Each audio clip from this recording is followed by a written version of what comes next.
నమస్తే, welcome to our channel. నేను దిలీప్. మనతో ఉన్నారు ప్రముఖ ఆధ్యాత్మికవేత్త ప్రొఫెసర్ డాక్టర్ ములుపూడి సత్యనారాయణ గారు. సార్ నమస్తే. సార్ నమస్కారం దిలీప్ గారు. దుష్ట శక్తులు ఈ మధ్యకాలంలో కాదు, ఎప్పటి నుంచో దుష్ట శక్తులు ఉన్నాయా, ఉంటే ఎలా ఉంటాయని చాలామంది చాలా రకాలుగా వీడియోస్, ప్రవచనాలు అన్నీ చెప్పారు. కానీ దైవానుగ్రహం ఉన్న వ్యక్తికి దుష్టశక్తుల ప్రభావం ఉంటే ఏ విధంగా ఉంటుందో, ఉండకపోతే ఏ విధంగా ఉంటుంది, కొంచెం దైవానికి సంబంధించింది, దుష్టశక్తికి సంబంధించింది వివరంగా చెప్పండి.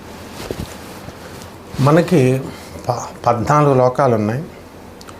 7 లోకాలు ఊర్ధ్వలోకాలుగా, 7 లోకాలు అధోలోకాలుగా చెప్పబడుతున్నాయి. మనము మొట్టమొదట ఊర్ధ్వలోకాలలో మొదటి లోకం మీద ఉన్నాం, మానవ లోకం. అంటే మనము భూమి మీద ఉన్నాం. ఆ భూమి అనేటటువంటిది చాలా ఊర్ధ్వలోకంలోకే వేశారు. అంటే అర్థం ఏమిటంటే, మనకి ఈ యొక్క ఓం భూలోకము, భువర్లోకము, సువర్లోకము, ఇలా లోకాలన్నీ చెప్పబడి ఉన్నాయి కదా. మహాలోక, జపలోక, తపోలోక. ఈ మొదటిది భూలోకం, రెండోది భువర్లోకంలో అట్మాస్ఫియర్లో యక్షగంధర్వ కిన్నెర కింపురుషులు ఉన్నారు, వాళ్ళు దేవతలే. అంటే మంచి బుద్ధులు, గొప్ప బుద్ధులు, ఎలివేటెడ్ బుద్ధులు పైకి వెళ్ళే కొద్దీ ఎన్లైటన్మెంట్లు అంటే తెలివితేటలు ఉంటాయి. మానవ జన్మ నుంచి పైకి వెళితే ఇంకా యక్షగంధర్వ కిన్నెరలు మనకంటే హైయర్ ఎనర్జీస్, బ్రాడ్ మైండ్ ఉంటుంది వాటికి. ఆ తర్వాత తపోలో స్వర్గలోకం. ఈ స్వర్గలోకంలో ఇంద్రుడు, ఋషులు, ఇలాగా బ్రహ్మలోకం లాస్ట్కి వెళుతుంది. కిందకు వచ్చేసరికి నీచబుద్ధులు అంటే నేరో మైండెడ్ బుద్ధులు, వాటినే దుష్టశక్తులు అన్నారు. దుష్టశక్తులు అంటే అర్థం ఏమిటంటే, సినిమాల్లో చూపించినట్టు భూతాలు, ప్రేతాలు, పిశాచాలలాగా అలా కాదు. ఎవరైతే దుష్టశక్తులు ఉన్నాయని, మీకు చేతబడులు జరిగినాయి అని చెప్పి 2 లక్షలు పెట్టరండి, 5 లక్షలు పెట్టరండి, దత్తాత్రేయుడు తీయలేడు, మేము తీసేయగలుగుతాం, మాకు చేతబడులు చేయడం రాదు, మేము చేతబడులు తీసేస్తాం అంటారు. వీళ్ళే దుష్టశక్తులు అనమాట. ఫస్ట్ ఇలా చెప్పేవాళ్ళు. అంటే narrow minded fellows, narrow minded థాట్స్ని మైండ్లోకి ఇండ్యూస్ చేసేవాళ్ళు వీళ్ళే దుష్టశక్తులు. సమాజానికి చెడ పురుగులు, నీచమైనటువంటి శక్తులు వీళ్ళు. అందువల్లనే వీళ్ళు ఆరాధన కూడా ఏం చేస్తారు, వీళ్ళు మాట్లాడితే నీకు చేతబడి చేస్తా, వాడికి చేతబడి చేస్తా, వీడికి చేతబడి తీసేస్తా, వాడికి మరుగుమందు, వీడిని వశీకరణం చేస్తా. ఈ బ్యాచీలందరూ ఇదే అనమాట. అంతే తప్ప మనకి ఈ యొక్క భూత ప్రేత పిశాచ శాకిని ఢాకిని అని వర్ణించాయి కదా. ఇప్పుడు వీళ్ళు నేను చెప్తాను చూడండి. ఇప్పుడు మనకి అలా అంటే చేతబడులు లేవంటున్నారా, ఉన్నాయంటాడు. చేతబడులు మైరావణుడు చేశాడు అనుకోండి. ఎవరిని, రాముణ్ణి లక్ష్మణుడిని చిన్న బొమ్మలుగా చేసి పాతాళలోకానికి పట్టుకెళ్ళిపోయాడు. వీళ్ళు చేయగలుగుతారా? ఆయన్ని ఎగ్జాంపుల్గా తీసుకొని ఏమని చెప్తారు, ఏమంటే పూర్వకాలంలో చేతబడులు ఉన్నాయండి అంటే అది త్రేతాయుగం, ఆయన మంత్రవేత్త, ఆయన. నీకు అంత శక్తి ఉందా? వీడికి ఎవ్వడికి, ప్రపంచంలో ఎవ్వడు కూడా ఈ కలియుగంలో శ్రీకృష్ణ పరమాత్మ యోగా నష్టం చేసేసాడనమాట. ఆల్ పవర్స్ని విత్డ్రా చేసి అవతల పారేసాడు. ఎప్పుడైతే అశ్వత్థామ బాణం వేసి వెనక్కి తీసేయమంటే బ్రహ్మాస్త్రాన్ని తీయలేకపోయాను, నాకు వేడిమే వచ్చి తీయడం రాదన్నాడో, ఆ క్షణాన్నే కృష్ణుడు మొత్తం డిస్మిస్ చేసి పడేసాడు అందరికీ. వీళ్ళకి ఏ శక్తులు ఉండకూడదు, వేస్ట్గాళ్ళు వీళ్ళంతా అని. కాబట్టి వీళ్ళంతా ఏంటంటే భయపెట్టడం కోసం ఉన్నటువంటివన్నీ కూడా ఈ దుష్ట శక్తులు. ఇకపోతే నువ్వు అడగొచ్చు నన్ను క్వశ్చన్, ఏమంటే మరి ఆంజనేయ స్వామిని భూత ప్రేత పిశాచ శాకిని డాకిని గ్రహబంధనాయ అంటాము. మరి ఆంజనేయ స్వామి పేరు చెప్తేనే శాకిని డాకినీలు భూత ప్రేత పిశాచాలు పారిపోతాయని, అలాగే దత్తాత్రేయ స్వామి వారు చేతబడులు పట్టుకున్నటువంటి వాళ్ళు, భూతాలు ప్రేతాలు పట్టుకున్నటువంటి వాళ్ళంతా పోతారు అని అంటారు కదా. మరి అదేమిటండి అంటే, అది దత్తాత్రేయ స్వామి వారు ఏ కాలమైనా కృతయుగం, ఆంజనేయ స్వామి వారు ఏ కాలం, త్రేతాయుగం. అప్పట్లో రావణాసురుడు తపో సంపన్నుడు. ఇప్పుడు చేస్తారు ఎవడన్నా ఇలాగా. మైరావణుడు రావణాసురుడు తమ్ముడు, అంత గొప్పవాడు. ఇంద్రజిత్తు రావణాసురుడు కుమారుడు, మాయాజాలం. నికుంభలాదేవి అంటే ప్రత్యంగిర అమ్మవారిని పూజ చేస్తే ఆమెనే నికుంభలాదేవి అంటారు. ఆయనకు ఆ శక్తులు వచ్చినాయి, మాయా విద్యలు. ఇప్పుడు అందరూ ఫోటోలు పెట్టుకుని దొంగపేటాలు పెట్టి, దొంగ గుళ్ళు పెట్టి, ప్రత్యంగిరా గుళ్ళు, వారాహి గుళ్ళు, రాజశ్యామల గుళ్ళు అని. ఏమండి విగ్రహం చాలా పవర్ఫుల్. ఇప్పుడు ఈ మధ్యన వాళ్ళకి వచ్చే భక్తుల చేత ఈ పంతులు గారు పవర్ఫుల్ ఏమిటి? ఆడికి ఫుడ్ కోసం, వృత్తి కోసం ఒక ఉద్యోగం చేసుకుంటున్నాడు. పాపం నిజమైన పురోహితులు పాపం ఎప్పుడైనా ఎవరైనా చెప్తారా? అలా చెప్పరు. సాంప్రదాయమైన వెంకటేశ్వర స్వామి గుళ్ళో, ఆంజనేయ స్వామి గుళ్ళో ఇప్పుడు ఉన్నటువంటి పూజారులు ఎవరైనా చూడండి, వాళ్ళు 10 రూపాయలు ఇస్తే భక్తుడు మనం 10 రూపాయలు వేయకపోయినా కూడా ఏమండ తీర్థం ఇస్తాడు ఓపికగా. అలాంటి మహానుభావులేమో తిండికి లేక పాపం ఉన్నారు.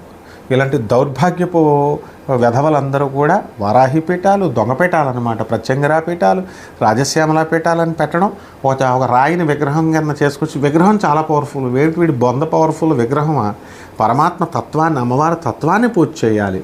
ఇప్పుడు వీళ్ళతో ఎలా పోల్ చేసుకుంటారంటే ఒకడొకడు తిరుపతి గుళ్ళో విగ్రహంతో సమానం అన్నట్టు బిల్డప్ ఇస్తారు. అక్కడ పూజారులు, అక్కడ వేద పండితులు 100 మంది ఉన్నారు. తిరుమల, తిరుపతి మా గురువుగారు దత్తాత్రేయ శర్మ గారు, బెజవాడ దేవస్థానం శంకర శాండిల్య, ఉమాకాంత్ శర్మ, ఎవరో బిల్డప్లు ఎవరు పాపం. వాళ్ళు ఎంతో మాకు ఏ శక్తులు లేవు, మేము అమ్మవారికి కుంకుమార్చన చేస్తున్నాం అన్నంత సింపుల్గా ఉంటారు. వేద బ్రాహ్మణులు అయ్యండి, వేద పండితులు అయ్యండి. వీళ్ళు వచ్చిన భక్తుల చేత మైకిచ్చి ఛానల్ వాళ్ళ చేత ఏం చెప్పిస్తారు, పంతులు చాలా పవర్ఫుల్, ఇక్కడ గుడి చాలా పవర్ఫుల్ అని చెప్పిస్తున్నారు. ఇంకేం చెప్పాలి చెప్పండి. వీళ్ళే దుష్టశక్తులు, వీళ్ళే నిజమైనటువంటి భూతప్రేత పిశాచాలన్నమాట. అసలైనటువంటి భూతప్రేత పిశాచాలన్నీ కూడా ఆ యొక్క కలియుగంలోనే మనకి ఉంటారు. ప్రతి మానవుడులో ఉన్నటువంటి చెడే ఈ యొక్క ఇది. అందువలన మనము నేరో మైండెడ్నెస్సే పిశాచం అంటే, నేరో మైండెడ్నెస్సే భూతం అంటే, బ్రాడ్ మైండెడ్నెస్సే దైవత్వం అంటే. కాబట్టి తప్పకుండా ఎవరైతే మనల్ని డిస్కరేజ్ చేసేటటువంటి వాళ్ళ చుట్టూ ఉంటామో మనం సర్వనాశనం అయిపోతాం. ఎందువల్ల ఆ నెగిటివిటీయే దేవుడు అంటే. ఈ నెగిటివిటీలు తీసేస్తారట వీళ్ళు. నెగిటివ్ రాడ్లు పెట్టేసి ఇలా తిప్పేసి, ఇదిగో రాడ్లు తీసేసి నెగిటివ్ తీసేసాం, పాజిటివ్ పెట్టేసాం, ఆ తునిలో అమ్మాయి తప్పిపోయిన అమ్మాయి వచ్చేస్తుంది, ఇట్లా ఎవరు ఇష్టం వచ్చినట్టు వాళ్ళు చెప్పారు. కాబట్టి వీళ్ళకి నెగిటివిటీలు తీసేసేటటువంటి వాళ్ళు వీళ్ళు ఎందుకు అడుక్కుంటారు? ఈ దండ అమ్ముకుంటాం, ఆ ఉంగరం అమ్ముకుంటాం, తాయెత్తు అమ్ముకుంటాం అని. కాబట్టి ఇదంతా కూడా పోన్లే బతికితే బతికారు, బిజినెస్ ఏదో కబుర్లు చెప్పకుండా బతకాలి. అంతేగాని హిందూ మతాన్ని, హిందూ దేవుళ్ళని కించపరుస్తూ, జ్యోతిష్ శాస్త్రాన్ని అడ్డు పెట్టుకొని అందరి పరువులు తీస్తూ చేసేటటువంటి వాళ్ళే వీళ్ళు ఈ భూతప్రేత పిశాచాల కల్పన గాథ చేశారు. ఈ ప్రేక్షకులు కూడా అలాగే ఉన్నారు. అంటే చదువు సంఖ్యలు లేనటువంటి వాళ్ళు చెప్పేటటువంటి అన్నీ వినేసి, ఏమంటే వశీకరణ నిజంగా వద్దండి, వశీకరణ మంది ఇచ్చేస్తే అవతలోడు మొగుడిని, అవతలోడు పెళ్ళాన్ని వీళ్ళు వశం చేసుకోవడానికి ఇలా నాన్ సెన్స్ చేస్తున్నారు. అంతా కూడా మరుగుమందంట. తర్వాత చేతబళ్ళు తీసేస్తారు. మరి దత్తాత్రేయుడు ఏమైపోవాలా, వీళ్ళే తీసేసే శక్తి ఉంటే ఆంజనేయ స్వామి ఏమైపోవాలా, ఈ ప్రసిద్ధమైనటువంటి యొక్క దేవాలయంలో వెలిసినటువంటి దేవతామూర్తులు ఏమైపోవాలా. అందువలన ఈ దుష్టశక్తులు అనేటటువంటి ఉన్నాయి నాయన, దైవశక్తులు ఉన్నాయి. కాకపోతే దుష్టశక్తులు మనకి ఎప్పుడు తెలుస్తాయి అంటే వీళ్ళకి పెరాలసిస్లు రప్పిస్తాయి, అప్పుడు తెలుస్తాయి వీళ్ళకి. ఇప్పుడేం కాదు. ఇప్పుడు నిప్పు, కర్రకి నిప్పు ఉంటుంది, ఆ నిప్పు ఏ కర్రకుంటే ఆ కర్రే కాలిపోతుంది. ఆ విధంగా ఈ దుష్ట ప్రేత పిశాచాలు ఉన్నాయని బాగా బెదిరిస్తున్నారు కదా వీళ్ళు.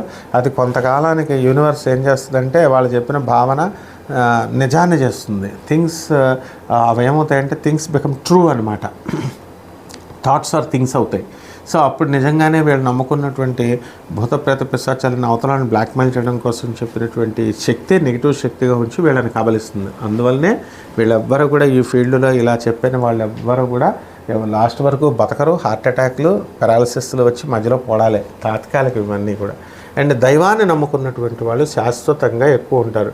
ఇప్పుడు మన వైవిఎస్ గిరిగారు ఉన్నారు, రోజు 2 పూట్ల నిష్ఠ తపో సాధన చేస్తారు, పూజ పునస్కారాలు. ఇప్పుడు నువ్వు ఎంతమంది టెంప్ట్ చేసినా నువ్వు ఆహార నియమాలు, జీడిపప్పు కర్రీ వండుకోండి, ఇవన్నీ వద్దు అని అందరికీ చెప్తాం. మా కళ్ళ ముందే చూసాం కాబట్టి.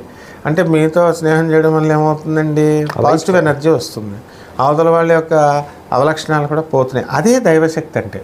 కాబట్టి ఈ యొక్క ఆరోగ్యం ఎప్పుడైతే మంచిగా ఉందో ఎక్కువ కాలం బతుకుతాం.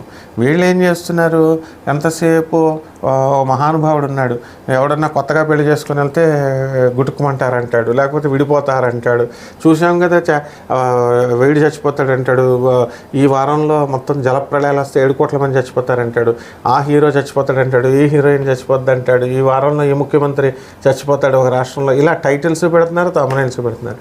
ఇలాంటి వాళ్ళని ఆ గుండె నుంచి గెంటేశారు.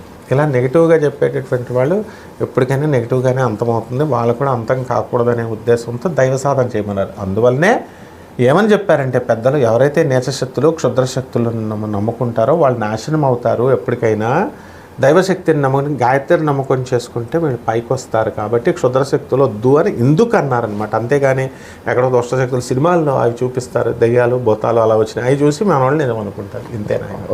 ధన్యవాదాలు గురుజీ. ధన్యవాదాలమ్మా. చూశారు కదా, స్ట్రైట్గా సుత్తి లేకుండా సూటిగా ఆయన అయితే చెప్పారు. అంటే దైవమే, దుష్టం అంటే నెగిటివే, పాజిటివ్. కానీ భయపడాల్సిన అవసరం లేదు. కానీ సమాజంలో మనం ఎక్కడున్నాం, ఏం చేస్తున్నాం, ఎవరితో తిరుగుతున్నావు, ఎవరితో మాట్లాడుతున్నావు, ఇవన్నీ మన ఇంపాక్ట్ చూపిస్తాయి. సో అంతలా భయపడాల్సిన అవసరం లేదు. తస్మాత్ జాగ్రత్త. ఎందుకంటే నరదృష్టితో నల్ల రాయి కూడా పగులుతుందని మనకు తెలుసు. సో దుష్టులకు దూరంగా ఉండండి, ధర్మంగా ఉండండి, మంచిగా ఉండండి. ఆ మంచి దేవుడు అది అందరికి రావాలని కూడా కోరుకుంటూ ఈ వీడియో చేయడం అయితే జరిగింది. ధర్మం రక్షిత సర్వేజన సుఖినో భవంతు. ధన్యవాదాలండి.